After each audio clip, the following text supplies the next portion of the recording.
Hi guys! So today, samahan niyo ako at magluluto tayo ng simpleng ulam. So itong tofu, so meron akong tofu. Ayan, isang tofu lang. Then, in-slice ko siya into cubes. Ganyan lang siya kalalaki guys. So, hindi ko na siya lalagyan ng kahit ano. So, ipapat-dry lang natin ito.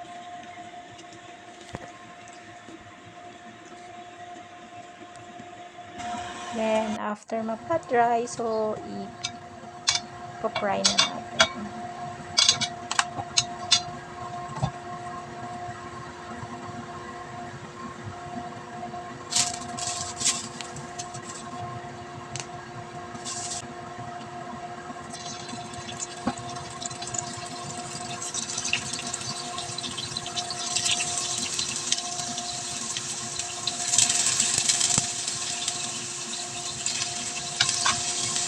So, napakasimple lang yung lutuin ko ngayon.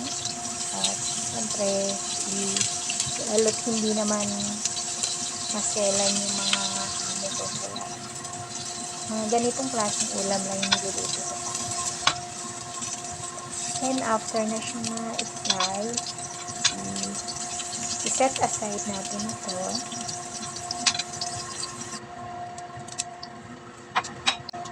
So, ayan guys. So, yung oil na pinagprituhan ko, medyo marami. Kaya, gagamitin ko na rin siya.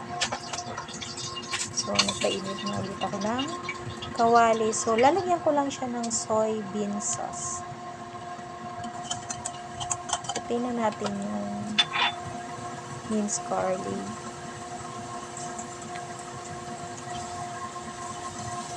And then, yung white part ng spring onion.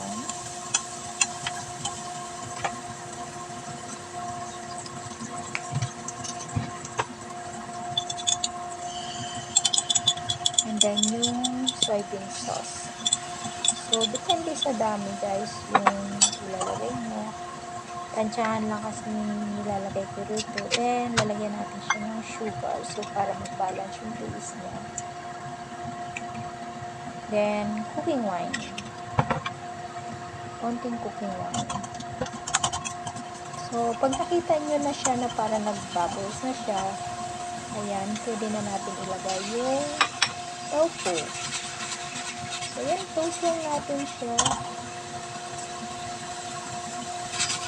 Then, spring onion. So, ayan lang guys. Ready na yan. Lagay na natin siya sa serving tray. So, ganun lang siya kadali. So, thank you for watching.